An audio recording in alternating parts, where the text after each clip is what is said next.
bukti-bukti baru yang ingin beliau kemukakan ditolak mentah-mentah. Sedangkan Ketua Hakim Negara meminta supaya rakyat membaca dulu judgement yang dia buat. Tetapi kenapa sukar untuk mereka mendengar dulu apa bukti-bukti baru yang nak dikemukakan oleh Peguam Datuk Seri Najib?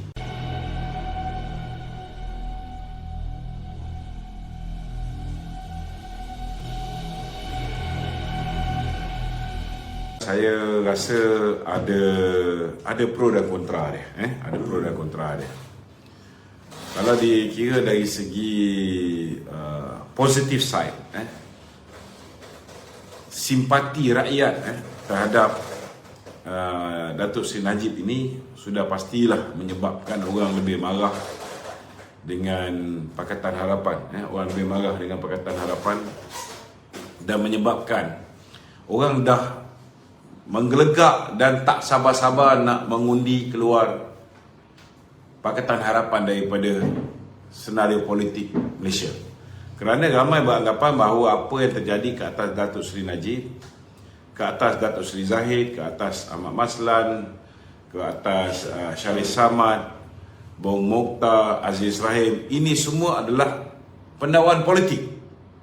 Pendakwaan yang bermotifkan politik, yang merupakan pendakwaan yang berniat jahat, malicious prosecution, dan ianya berpaksi kepada dendam, dendam kesumat. Sedangkan mereka-mereka yang jelas terlibat daripada sebelah sana telah disucikan ataupun dibersihkan nama mereka ini. Kalau kita lihat bila mana mereka mengambil alih kerajaan, mereka telah melantik peguam kepada Lim Guan Eng, Tommy Thomas sebagai peguam negara. Dan dari situ kita lihat pendakwaan ke atas pemimpin Pakatan Harapan. Ada 15 pendakwaan ke atas Sibara Sarasya, Eric Paulson, Lim Guan Eng, Pang Lee Kun, Hassan Karim, siapa lagi? Ramai, terlalu ramai. Semuanya telah digugurkan. Lebih kurang 15 pertuduhan. Sebaliknya, kejayaan Pakatan Harapan ialah mengenakan pendakwaan terpilih kepada 18 pemimpin-pemimpin Barisan Nasional UMNO dengan pendakwaan terpilih. Jadi ini orang boleh lihat dengan jelas bahawa pemenjaraan Datuk Seri Najib ialah berpunca daripada apa yang dimulakan oleh Tun Dr. Mahathir di bawah kerajaan Pakatan Harapan. Jadi orang tak sabar-sabar nak kata orang tu nak membalas. Jangan dia fikir mereka saja boleh mengamalkan politik dendam. Pengundi-pengundi tidak boleh berbuat demikian. Pengundi juga tak sabar nak membalas tindakan mereka-mereka ni. Ini pertama. Tetapi dalam masa yang sama juga kita tak nafikan bahawa selama hari ini kita menang 7 pilihan raya kecil. Kita menang di pilihan raya negeri Sabah, pilihan raya negeri Melaka, pilihan raya negeri Johor. Datuk Seri Najib memainkan peranan yang cukup signifikan dalam memastikan kemenangan Barisan Nasional.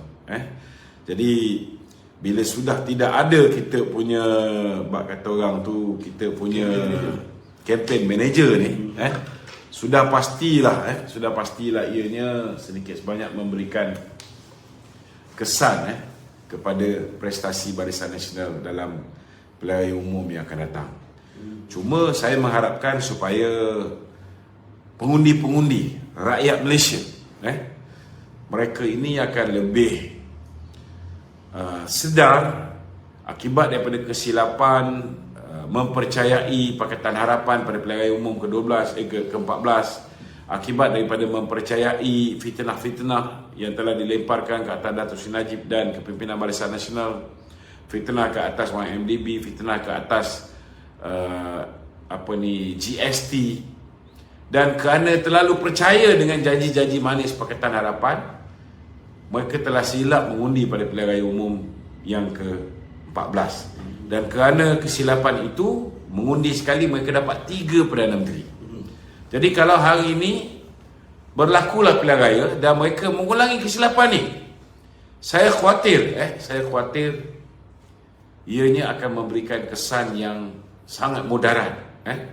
Takut kali ini kita mengundi sekali, kita dapat 5 Perdana Menteri. Kerana sudah pastilah kerajaan yang terdiri daripada gabungan musuh-musuh politik. Maknanya kalau misalnya pengundi kali ini gagal untuk meletakkan Barisan Nasional sebagai parti dominan yang menguasai kerajaan, maka saya bimbang ianya sekali lagi akan menjadi sebuah kerajaan campuran di kalangan musuh-musuh politik yang akan menikam satu sama lain, yang tidak akan mewujudkan kestabilan sampai bila-bila. Dan keadaannya akan lebih parah untuk pilihan raya yang ke-16, pilihan raya yang ke-17. Jadi sewajarnya mereka belajar melalui pengalaman kesilapan 2018, dan daripada kesilapan itu mereka belajar untuk memperbaiki dan membuat keputusan yang nekat dengan mengembalikan mandat itu kepada Barisan Nasional. Itu, ya. Waktu sekarang ni semua parti dah pernah menjadi kerajaan. Ya. Jadi rakyat mungkin ada panduan dan boleh jadikan panduan. Itulah kelebihan yang ada. Kalau sebelum ni bila mereka memfitnah Barisan Nasional, kita tidak ada sebarang testimoni ataupun tidak ada sebarang perbandingan yang boleh dibuat. Mana kerajaan yang lebih baik. Kalau ada pun pengalaman Pakatan Harapan hanya mentadbir Selangor, satu negeri yang kecil. Kalau ada pun pengalaman DAP mentadbir negeri Pulau Pinang. Jadi tak boleh dijadikan sebagai kayu ukuran. Tetapi bila kita bagi peluang untuk mereka mentadbir kerajaan persekutuan, Pakatan Harapan dah mentadbir, Perikatan Nasional juga sudah mentadbir, kerajaan hybrid pun sudah mentadbir, dan sepanjang tempoh 61 tahun BN memerintah Malaysia. Jadi orang dah boleh menilai, dan saya yakin hari ini rata-rata rakyat Malaysia sudah boleh menilai, sudah mampu menilai, dan mereka sudah pasti akan memilih untuk mengembalikan kerajaan persekutuan ini ke tangan Barisan Nasional secara mutlak ataupun secara dominan. InsyaAllah. Rakyat sudah mengenal pasti mana satu bentuk hasutan atau bentuk politik sama. Ya, betul. Betul. Itu soalan seterusnya tu. Ya. Apa yang UMNO tidak puas hati berhubung kes satu Sri Najib itu? Ini bukan soal kita tidak puas hati. Kita cuma merasakan bahawa Datuk Seri Najib tidak diberikan keadilan yang secukupnya. Kenapa? Kita tak dapat tikaikan tentang keputusan yang dibuat baik di peringkat Mahkamah Tinggi, Mahkamah Persekutuan ataupun Mahkamah Rayuan. Tetapi kalau kita lihat, bukti-bukti baru yang ingin beliau kemukakan ditolak mentah-mentah. Sedangkan Ketua Hakim Negara meminta supaya rakyat membaca dulu judgement yang dia buat. Tetapi kenapa sukar untuk mereka mendengar dulu apa bukti-bukti baru yang nak dikemukakan oleh Peguam Datuk Seri Najib? Kenapa ditolak mentah-mentah? Ini ada sikit mengecewakan rakyat di bawah. Kita bukan nak mempertikaikan mahkamah, tetapi itu realiti yang mereka, Badan Kehakiman juga kena menerima pandangan luahan hati rakyat, dan mereka kena cari solusi. Macam mana nak buat rakyat berpuas hati dengan prestasi mereka. Keduanya, kita lihat daripada bukti-bukti baru yang nak dikemukakan itu, terdapat salah laku Hakim Nazlan. Dan bila mana SPRM sendiri mengesahkan bahawa kertas siasatan ke atas Nazlan dah siap dan dah disubmit kepada Jabatan Peguam Negara pada tanggal 21 Mei 2022, sepatutnya sudah ada tindakan ke atas Nazlan, sudah ada pendakwaan.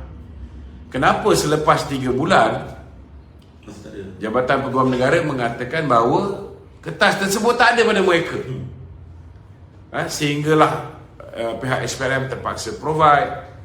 Kemudian benda tu baru berjalan, dihantar balik kepada SPRM lengkapkan kertas siasatan tu, dihantar balik kepada Jabatan Peguam Negara, kemudian dihantar balik. So ini sepatutnya berlaku. Kalau misalnya pendakwaan sudah berlaku ke atas Hakim Nazlan, sudah pasti kes Datuk Seri Najib ini tidak boleh diteruskan. Ada keraguan. Tak boleh diteruskan sebab Nazlan sedang disiasat kerana dipercayai mempunyai konflik of interest. Dan beliau sepatutnya didakwa di bawah Section 220 Kanun Kesisaan. Terdapat konflik of interest. Ini belum lagi kita mempertikaikan kenapa pihak kerajaan boleh bersetuju pula, ini kerajaan Tun Dr. Mahathir dan juga Muhyiddin bersetuju dengan settlement yang dibuat oleh Jolo dengan DOJ. Sedangkan the main culprit ini ialah Jolo. Orang yang paling mendapat manfaat daripada penyelewengan 1MDB ini ialah Jolo. Dia menerima 1.2 bilion US dollar.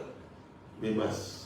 Dan dia membantu DOJ untuk menangkap anak ikan.